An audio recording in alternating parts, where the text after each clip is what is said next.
할렐루야. 네. 우리 하나교회 성도님들 만나 뵙게 돼서 반갑습니다. 장요셉 목사입니다. 네. 본명이고요. 제가 이 성경 이름을 가지고 있다 보니까 어렸을 때 많이 놀림을 받았습니다. 특히 이제 학창 시절에 학생들이 이제 저희 친구들이죠, 반에서 이렇게 이야기를 하는 거예요. 저쪽에서 요셉 부릅니다. 그러면 다른 친구 한 명이 할렐루야 하면은 반 친구들이 아멘. 오늘 한번 해볼까요? 네. 저는 그래서 그때는 그게 참 싫었지만 이제 커서 보니까 그게 복음을 전하는 것 아닌가. 그렇게 한 번이라도 할렐루야를 외쳤던, 한 번이라도 아멘을 외쳤던 그 친구들이 다 예수님 믿고 천국 가면 좋겠다, 그런 생각을 가졌습니다. 할렐루야. 또 이 성경 이름을 가지고 있다 보니까 제가 참 그 제약이 좀 있더라고요. 어떤 거냐면 이제 뭐 예를 들어서 뭔가 불만이 있습니다. 행정 민원 이런 것들을 좀 처리할 때 관공서 같은 데 전화를 하면은 또 어디에 또 뭔가를 따지려고 하면은 막 씩씩거리면서 갔다가 네, 고객님 성함이 어떻게 되세요? 장요셉입니다. 꼭 물어봅니다. 세례명이세요? 아니요, 저는 기독교인입니다. 그래서 이제 컴플레인 같은 거는 제가 안 하고 저희 아내한테 많이 부탁을 합니다. 그래도 하나님께서 또 은혜를 주시고 또 목사가 되게 하셨고 또 여기까지 인도하여 주신 거 참 감사합니다. 제가 광주에 이제 내려온 지 2년 됐습니다. 광주에 2년 됐고 그 사이에 제가 우리 하나교회를 한 2번 정도 다녀갔습니다. 오늘이 한 3번째인 것 같아요. 근데 제가 올 때마다 느낀 게 우리 교회가 참 밝고 또 활기차고 이 젊은 에너지가 교회 안에서 참 있다, 그런 생각을 많이 하게 됩니다. 맞죠? 네, 제 건물도 깨끗하고 또 우리 성도님들의 표정이 얼마나 밝은지 모릅니다. 그래서 제가 지금 또 이 예배 드리러 와서 앉아 있으면서 찬양하면서 너무 은혜를 많이 받았습니다.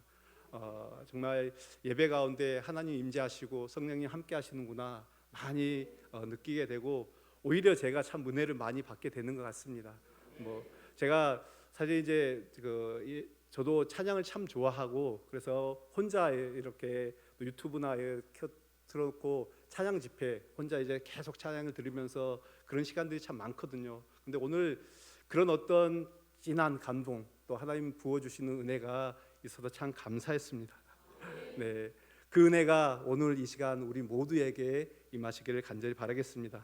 우리 한번 기도하고 시작하겠습니다. 주신 하나님 감사합니다. 오늘도 주께서 우리를 예배 자리에 있게 하시고 하나님을 바라보게 하시니 감사합니다. 믿음으로 주님을 바라보게 하시고 또 성령의 충만한 은혜가 이 시간 우리 모두에게 임하는 귀하고 복된 시간 될 수 있도록 도와주시옵소서. 예수님의 이름으로 기도드립니다. 아멘.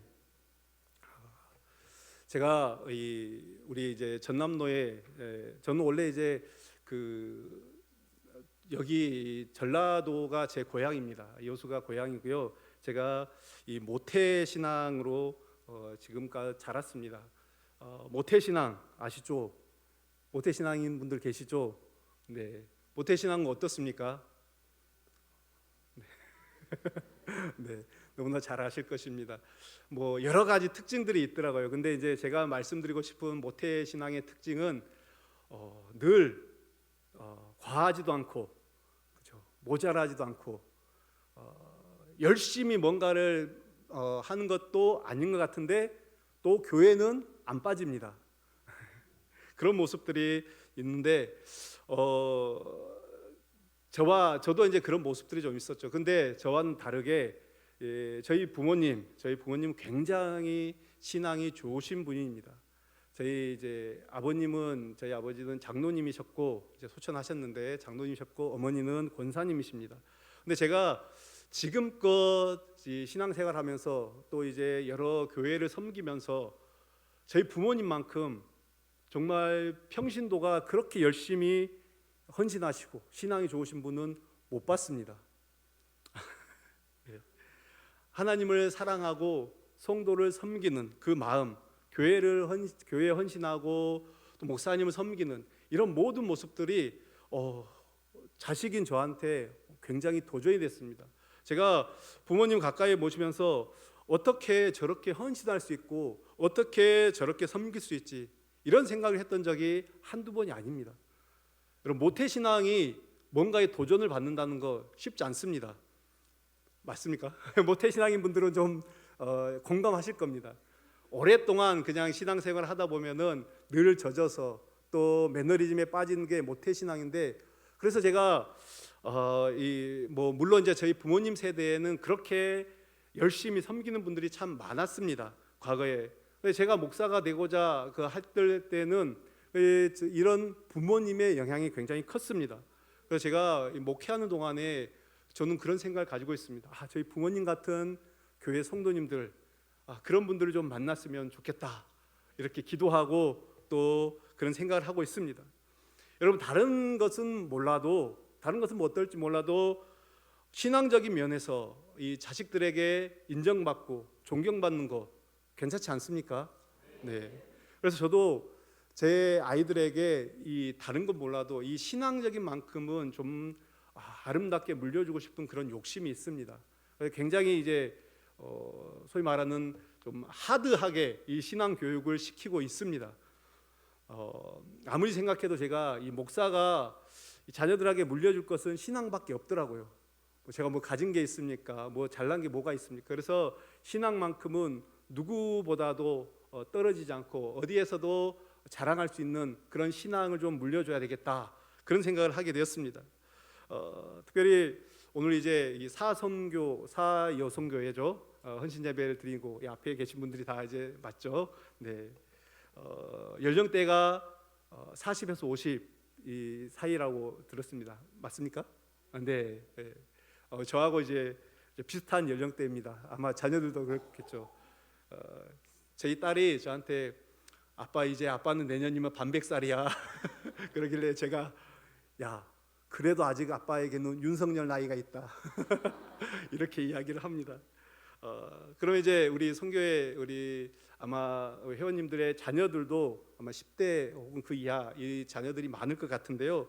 여러분들도 그 자녀들에게 그런 부모님이 되시길 바랍니다. 우리가 잘 아는 잠언의 말씀에 보면 아이에게 마땅히 행할 길을 아이에게 가르치라, 그리하면 늙어서도 그것을 떠나지 아니하리라, 그 말씀이 있습니다. 아이들에게 먼저 가르쳐야 되는 것이죠. 우리가 이제 조기 교육 많이 이야기를 하죠. 조기 교육을 많이 이야기하는데 저는 조기 신앙 교육만큼 중요한 것이 없다라고 생각합니다. 그래서 우리 사성교회뿐만 아니라 우리 여기에 계신 모든 성도님들, 자녀가 이제 좀 성장을 해도 상관이 없는 것 같습니다. 그들에게 정말 하나님의 말씀을, 우리 자녀들에게 하나님의 말씀을 가르치는 것은 너무나도 중요한 것입니다. 자녀는 부모의 등을 보고 자란다, 그런 말이 있습니다. 오늘 여러분의 이 신앙의 일거수일투족이 우리 자녀들의 어떤 신앙 인격을 형성하는 중요한 기준이다라는 것을 기억하시길 바랍니다. 할렐루야. 교회사를 연구하는 분들의 이야기를 들으면 우리 한국 교회가 이제 유례 없는 어떤 성장을 했다라는 이야기를 종종 하게 되는 것을 듣습니다. 복음이 이 땅에 들어온 지 불과 백수십 년밖에 지나지 않았는데 한국 교회가 신도수 면에서는 세계적인 교회들이 꽤 많이 있습니다. 지난 우리 한국 교회의 역사들도 돌아보면은 폭발적으로 교회가 성장하던 그런 시기가 있었습니다. 80년대, 90년대 지나오면서 굉장히 많은 교회들이 급격히 성장하는 시간들이 있었습니다. 여러 가지 요인들이 있겠죠. 그 중에서 빼놓을 수 없는 것이 있다라고 하면 우리 성도들, 정말 교회 성도들의 주님을 향한 열정과 헌신이 있다라고 생각합니다. 그렇게 열정과 헌신이 있었기 때문에 하나님께서 이 땅의 교회들에게 부흥을 주셨다라고 생각합니다. 그리고 그 열정과 헌신, 그 중심에는 여성들이 있습니다. 이거는 뭐 인정할 수밖에 없습니다. 남성은 마찬가지 맞습니까? 네.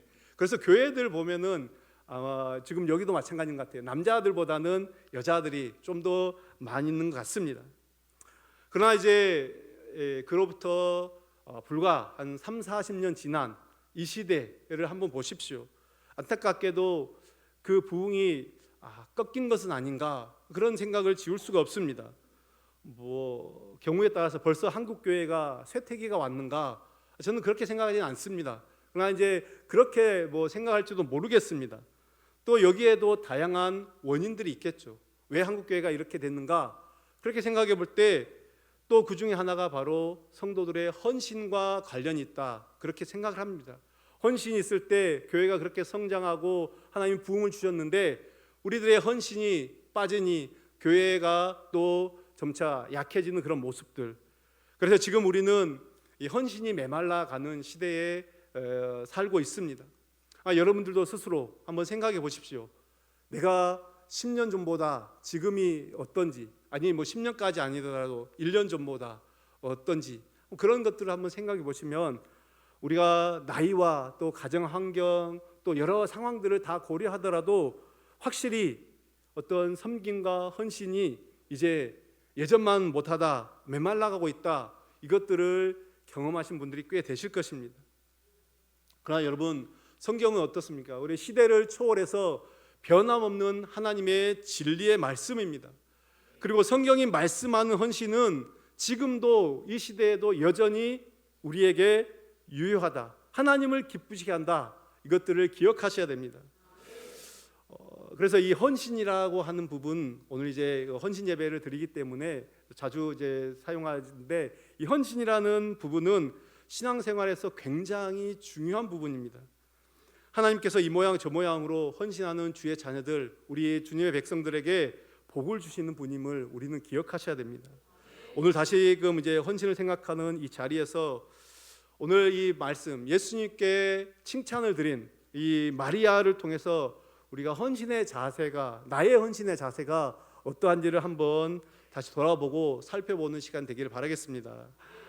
여러분, 오늘 본문을 보시면 이 본문의 사건은 6월절 엿새 전에 일어난 사건이다라고 그렇게 말하고 있습니다. 6월절 엿새 전이면 예수님께서는 6월절 전날에 십자가에 달리셨기 때문에 예수님이 십자가에 달리시기 닷새 전에 일어난 이 사건입니다. 오늘 베다니는 이제 오늘 이 말씀 읽기 얼마 전에 예수님께서 죽은 나사로를 그런 살리신 동네였습니다. 이곳에서는 이제 오늘 예수님을 위한 잔치가 벌어졌습니다. 오늘 하나교회도 잔치가 있었다라고 들었습니다. 어제 우리 박 전도사님 결혼을 하고 나서 또 이제 오늘 잔치가 있었다고 들었는데, 제가 그런 줄 알았으면은 일찍 와서 좀 여기에서 식사를 할 걸 그랬습니다. 참 잔치 좋죠. 근데 이제 오늘 예수님의 이 잔치가 있는데 다른 여러 이 내용들을, 이 복음서의 내용을 종합해 보면 이 베다니, 지금 예수님이 오신 곳은 베다니 나병 환자 시몬의 집입니다. 예수님께서 예수님을 위한 잔치였다라고 생각하면은 예수님으로 말미암아 고침을 받은 그 시몬이 감사의 표시로 예수님께 이제 예수님을 초청하셔서 식사를 대접하고 또 잔치를 열었다라고 생각할 수가 있습니다. 그리고 그곳에는 또 누가 있느냐면 죽었다가 예수님에 의해 살아난 나사로, 그리고 나사로의 누이들 마르다와 마리아, 이 두 누이들도 있었습니다. 그러니까 예수님께서 시몬의 나병을 고치고 죽은 나사로를 살리신 이 동네가 바로 베다니였습니다. 근데 오늘 이 잔치 자리에서 아주 특별한 이벤트가 지금 벌어지고 있습니다. 어떤 일입니까? 나사로의 누이 마리아가 지극히 비싼 향유를 예수님께 붓고 자신의 머리털로 그 발을 닦은 사건입니다. 함께 했던 모든 사람들이 다 깜짝 놀라는 그런 사건이죠. 어느 누구도 예상하지 못한 상황이었습니다. 이 상황에 제자들은 향유가 허무하게, 그 비싼 향유가 허무하게 허비되는 것을 보면서 여인을 비난합니다. 그렇지만 예수님은 이것을 칭찬하시면서 예수님을 향한 귀한 헌신으로 받아들이고 그것을 기뻐하십니다. 오늘 우리는 이 말씀을 통해서 이 마리아의 헌신을 우리 삶 속에 한번 적용하면서 어떻게 헌신하는 것이, 우리가 어떻게 헌신하고 하나님께 섬기는 것이 우리 주님을 기쁘시게 하는 것인지를 생각해보는 귀한 시간 되길 바라겠습니다. 우리가 몇 가지를 한번 살펴볼 텐데요. 먼저 예수님께, 이 마리아는 예수님께 받은 은혜에 감사하는 것이, 그 감사가 헌신으로 나타났습니다. 마리아는 예수님께 많은 은혜를 받았습니다. 먼저 보면 이제 죽은 오빠가 살아나는 그 은혜를 경험했습니다. 요한복음 11장에 나오죠. 바로 앞장입니다. 마리아의 오빠 이 나사로가 죽었습니다. 예수님께 미리 죽기 전에 말씀을 드렸는데도 예수님이 죽은 후에 오신 것입니다. 나사로는 이제 죽은 지 나흘이나 지났는데 그때서야 예수님이 도착하신 거죠. 이 마리아에게 나사로는 부모님과 같은 존재였습니다. 이미 일찍 부모님을 여의고 오빠 이 나사로를 의지하고 살았는데 그 오빠가 죽은 것이죠. 그런데 예수님께서 오셔서 그 슬퍼하고 이제 절망 가운데 그 안타까워하는 그들의 눈물을 보시고 나사로를 살리십니다. 나사로야 나오너라, 일어나 나오너라. 그러자 죽은 지 나흘이나 지난 그 나사로가 무덤에서 나오는 놀라운 사건이 있었습니다. 큰 슬픔 그리고 절망의 눈물 그 흘리고 있는 곳에 예수님께서 찾아오셔서 나사로를 살려주실 때 그 죽은 나사로가 살아난 그것이 마리아는 너무나도 기뻤고 예수님의 은혜가 너무나도 감사했던 것입니다. 또 마리아는 어떻습니까? 말씀을 사모하는, 하나님의 말씀을 사모하는 은혜를 받았습니다. 누가복음 10장에 보면은 예수님께서 베다니에 가셨을 때 이제 마르다와 마리아가 이 예수님을 영접했던 사건이 있었습니다. 마르다가 분주하게 봉사할 때 마리아는 예수님의 발 앞에서 예수님의 말씀을 듣는 것을 듣고 예수님의 말씀을 통해서 은혜를 받았습니다. 그는 예수님이 방문하실 때 다른 일로 분주하지 않았습니다. 그냥 예수님께서 말씀하시는 그 말씀을 듣는 것이 너무 좋았고 그래서 계속해서 예수님의 코앞에서 예수님의 말씀을 들었습니다. 여러분, 예수님의 말씀이 얼마나 은혜롭겠습니까? 그죠? 말씀의 주인공, 이 말씀의 저자이신 예수님께서 직접 말씀을 들려주시니 얼마나 그 말씀 은혜가 있겠습니까? 그래서 이 마리아는 그 은혜에 대한 보답을 해야 되겠다. 어떻게 보답할까? 그래서 주님을 향한 헌신을 하고 싶은 그 마음이 뜨겁게 일어났습니다. 그래서 그 은혜에 대한 감사의 마음을 가지고 자신이 오랫동안 준비한, 자신에게 너무나도 소중한, 어쩌면 자기의 생명과 같은 그 향유를 주님께 부어드린 것입니다. 마가복음 14장에 보면은 이제 오늘 말씀에도 그렇게 나와 있는데요. 마가복음 14장 오늘 매우 값진 향유 곧 순전한 나드 한 옥화 그렇게 나와 있고요. 오늘 이 말씀에도 보면은 지극히 비싼 향유 곧 순전한 나드 한 근 이렇게 말하고 있습니다. 우리가 이제 말하는 이 향유 옥화, 여기서 이제 본문에서는 한 근으로 나온 게 이제 마가복음에 보면은 한 옥합으로 나와 있습니다. 옥합은 이 하얗고 흰 큰 옹기, 정말 옥으로 만들어진 굉장히 고급스러운 용기를 말하는 것입니다. 거기에 담겨진 한 근의 향유죠. 여기서 말하는 한 근은 대략적으로 한 340g 정도 된다라고 합니다. 그러니까 이 나드라는 이 향유는 굉장히 그 휘발성이 강해서 금방 날아가기 때문에 이 보관 용기가 굉장히 중요했던 겁니다. 그래서 옥합 같은 곳에 잘 보관해야 됐던 거죠. 이 나드 향의 원산지가 이 히말라야를 거쳐서 인도를 통해서 수입이 됐다라고 합니다. 아주 귀한 수입품이죠. 국내에서 당시에 이스라엘에 나지 않는 이 수입품입니다. 여러분 2000년 전에 어떤 물자 수송 이것들을 한번 생각해 볼 때 베다니 촌의 여인이 이 향유를 가지고 있는 이것 자체도 참 희귀하지만 쉽지 않은 거지만 이것을 가치 화폐 당시의 화폐 가치로 따지면 이제 300데나리온입니다. 300데나리온 이것은 노동자의 1년 품삯 그렇게 보통 이야기를 합니다. 직장 생활하신 분들 여러분의 뭐 좀 이제 상황에 따라 연봉이 다르지만 어쨌든 여러분의 이 연봉이다라고 한번 생각해 보십시오. 제가 이제 이런 뭐 이 향수는 보통 이제 여성들 많이 하죠. 남성들도 하긴 하지만 이 향수를 몰라서 제가 인터넷 검색을 해보니까 이 향수가 이제 비싼 것들이 얼마짜리까지 있는가 검색을 해보니까 이제 세계에서 가장 비싼 향수 그 몽둥이 쭉 뜨더라고요. 그래서 탑 10을 했는데 그 중에 첫 번째가 100만 달러가 넘었습니다. 그러니까 단순 계산으로도 10억이 넘습니다. 그런 향수가 있더라고요.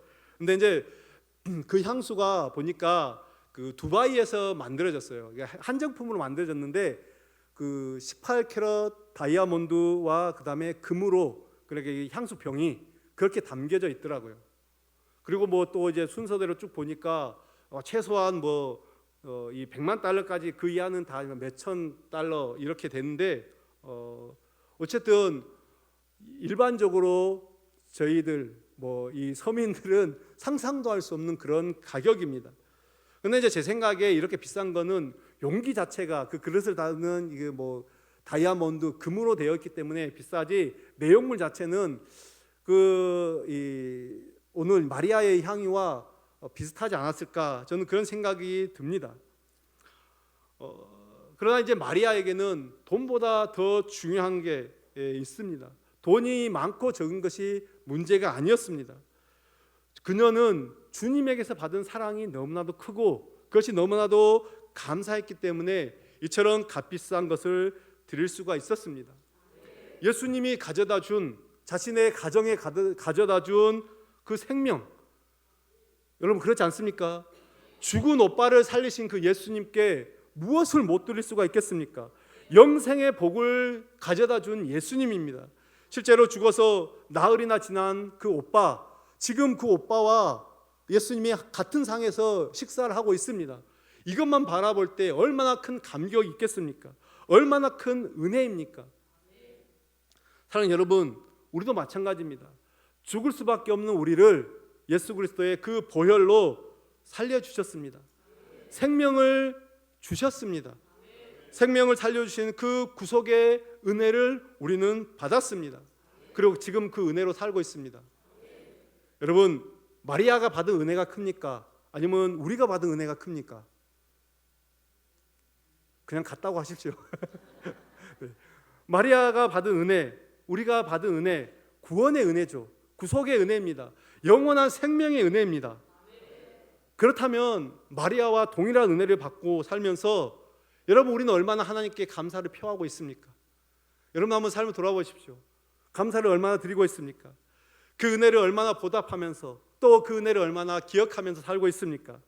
매일매일 공급되는 생명의 말씀을 하나님께 우리에게 주시는데 그 사랑과 그 축복을 늘 받고 있으면서 얼마나 우리는 주님 앞에 그것을 감사하고 있는지요.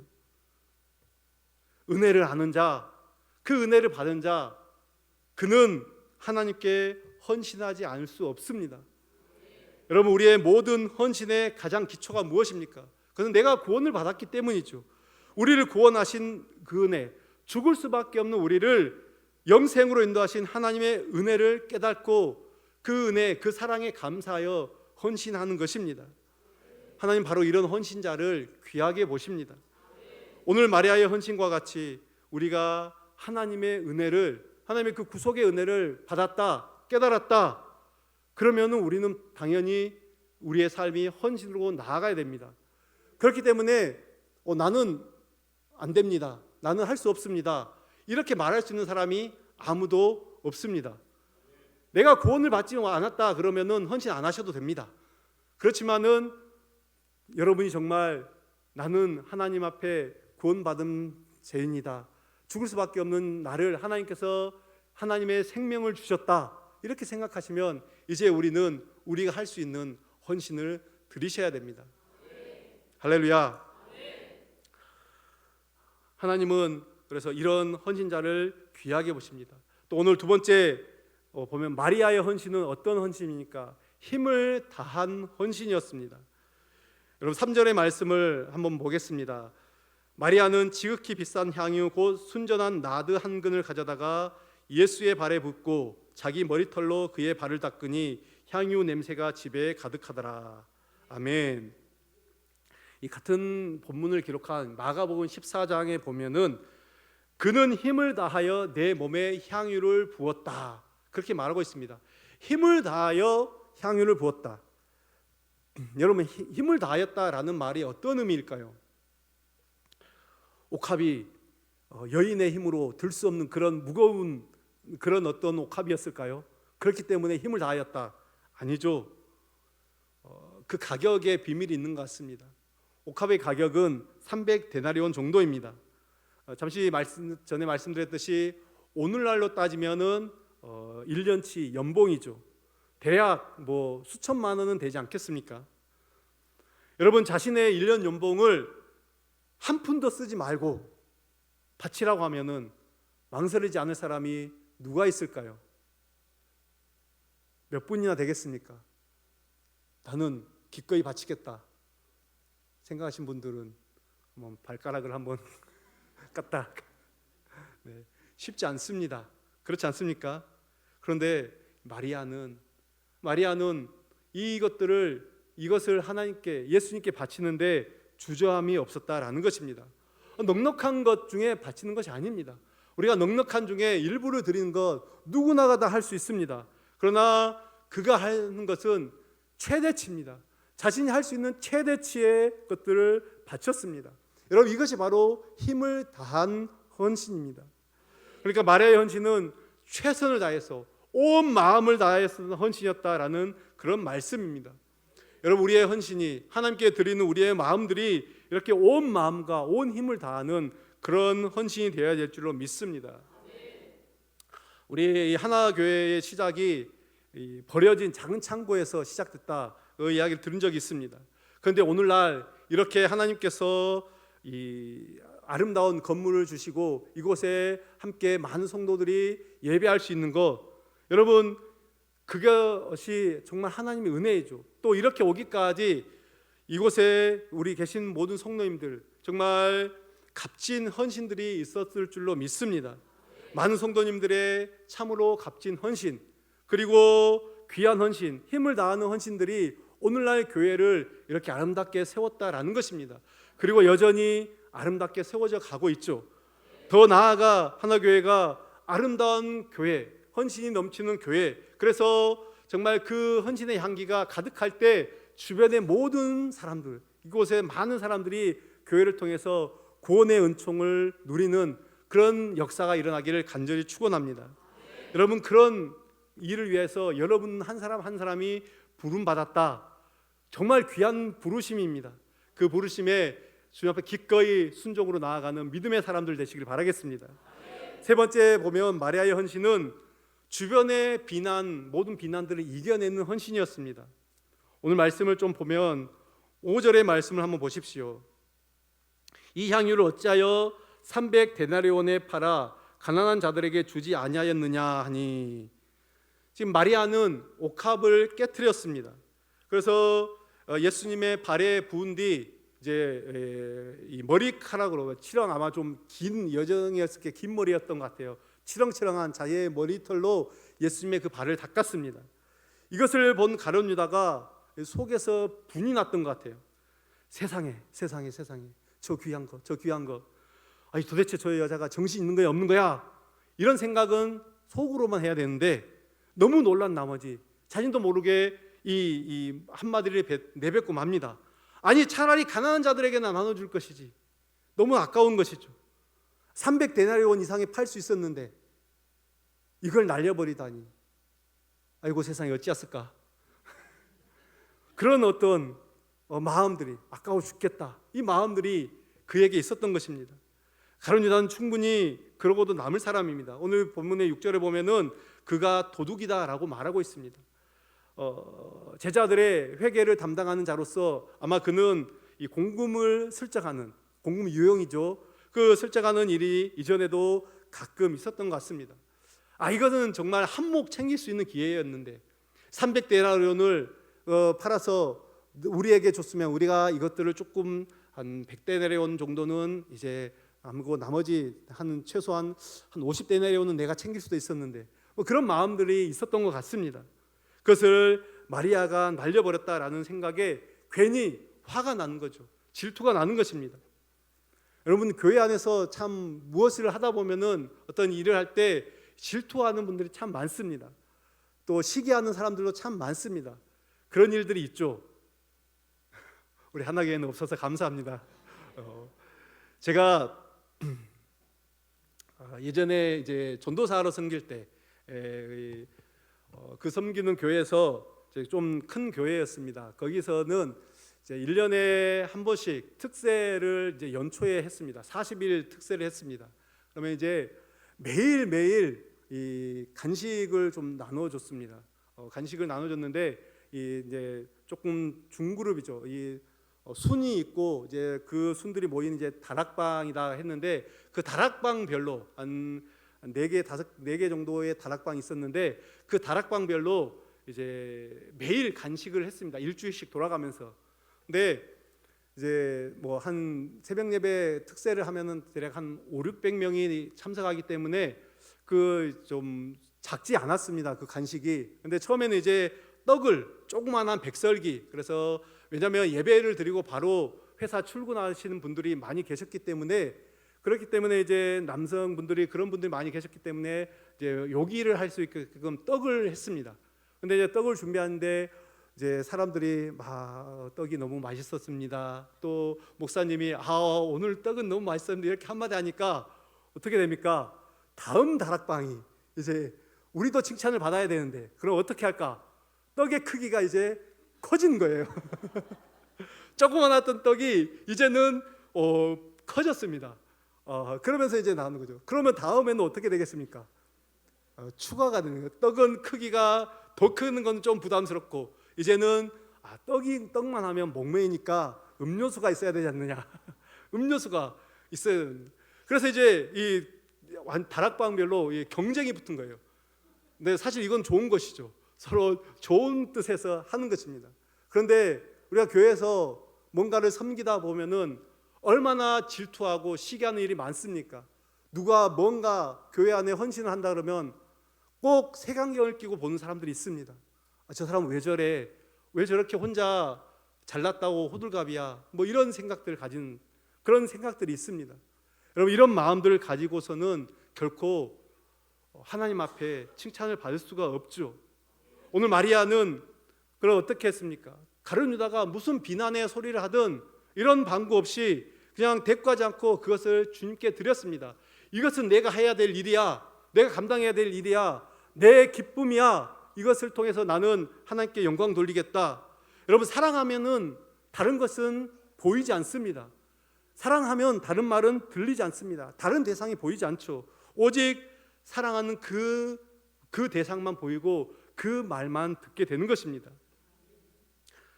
그런데 이 화를 내며 옥합을 깨트린 마리아를 질책하는 이 가룟 유다를 보면서 예수님께서는 전혀 다른 말씀을 하십니다. 오늘 7절에 보시면 그를 가만두라. 나의 장래할 일을 위하여 그것을 간직하게 하라. 무슨 말입니까? 나의 장래를, 죽음을 예비하고 있는 것이다.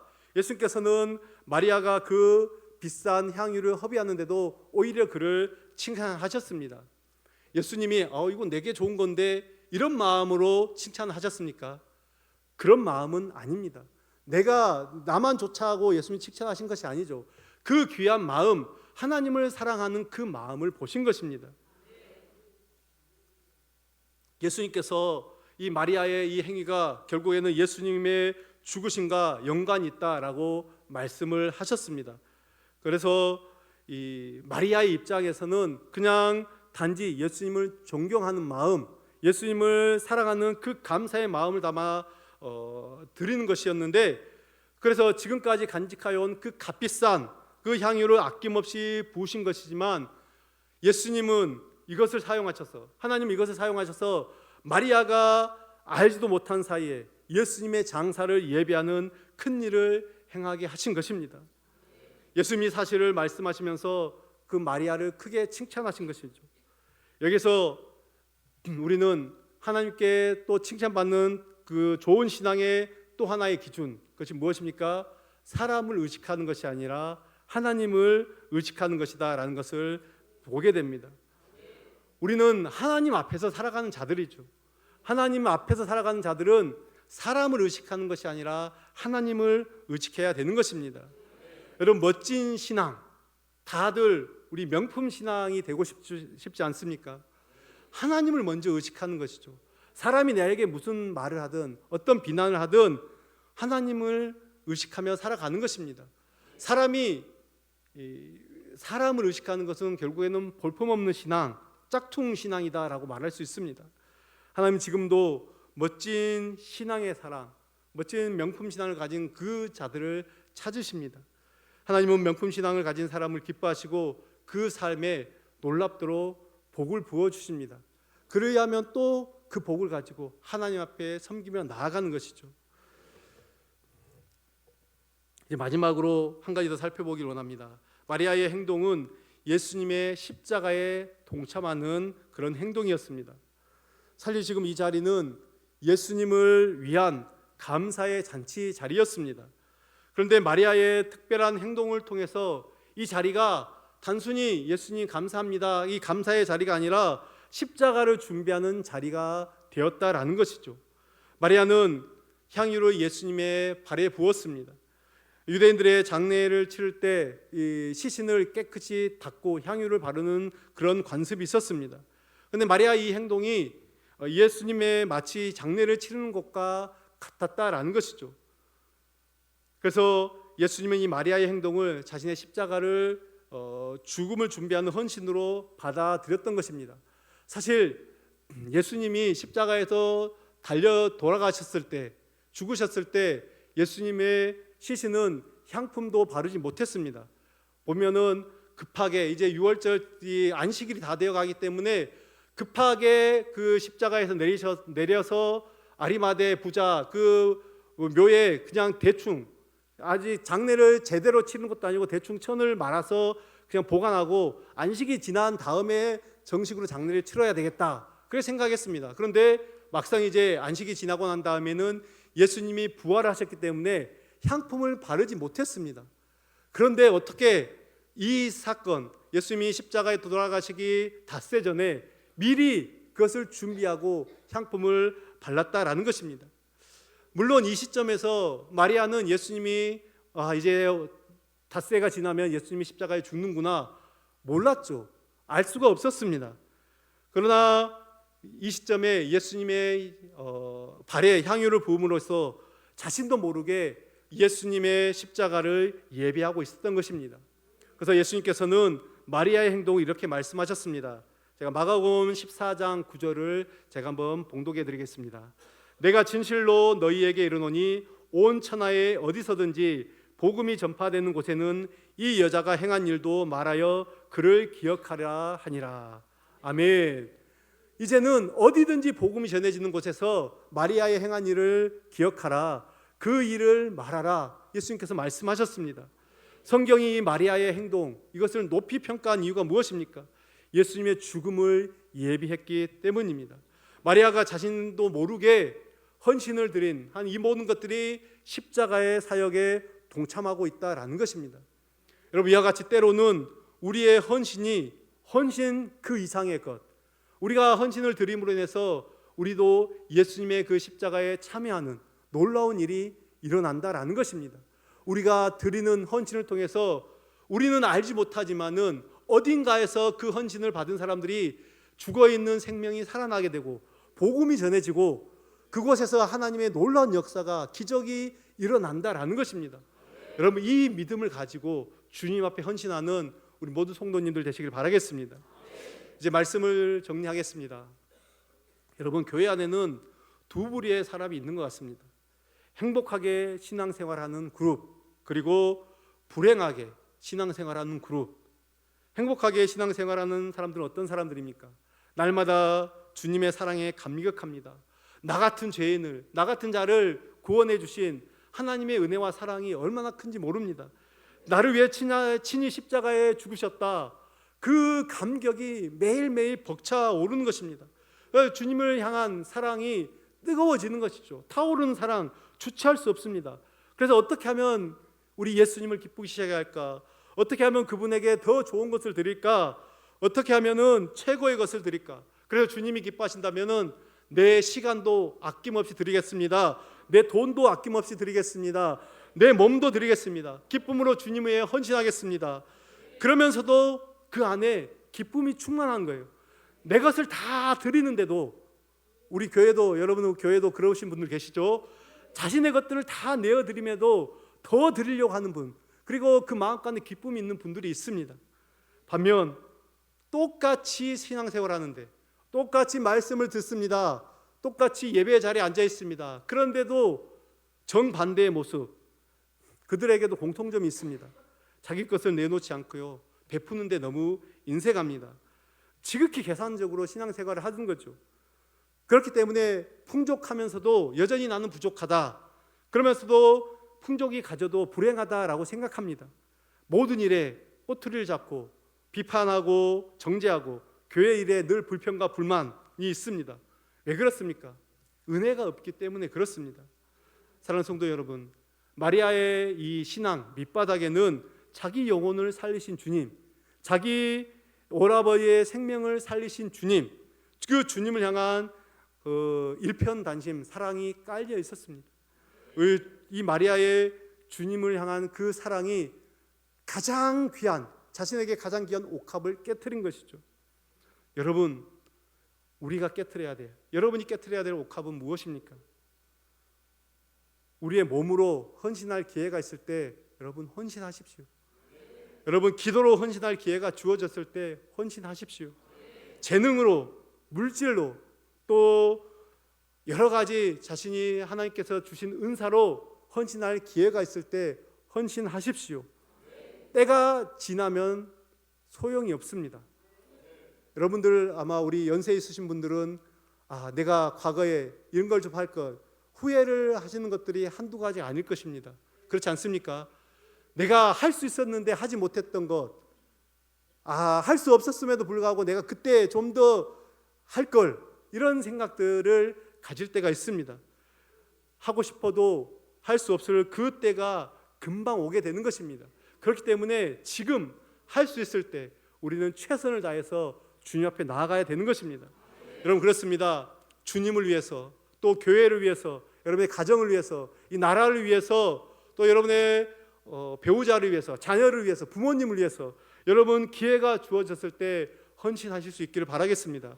그리하여 예수님께서 복음이 전파되는 모든 곳에서 이 마리아의 행한 일도 말하여 그를 기억하라, 이렇게 말씀하신 것처럼 우리 모든 성도님들의 헌신도 주님이 기억하신 바 되어 그 하나님의 손바닥과 그 생명책에 기록만 되는 놀라운 은혜를 누리는 모든 성도님들 되시길 다시 한번 간절히 축원합니다.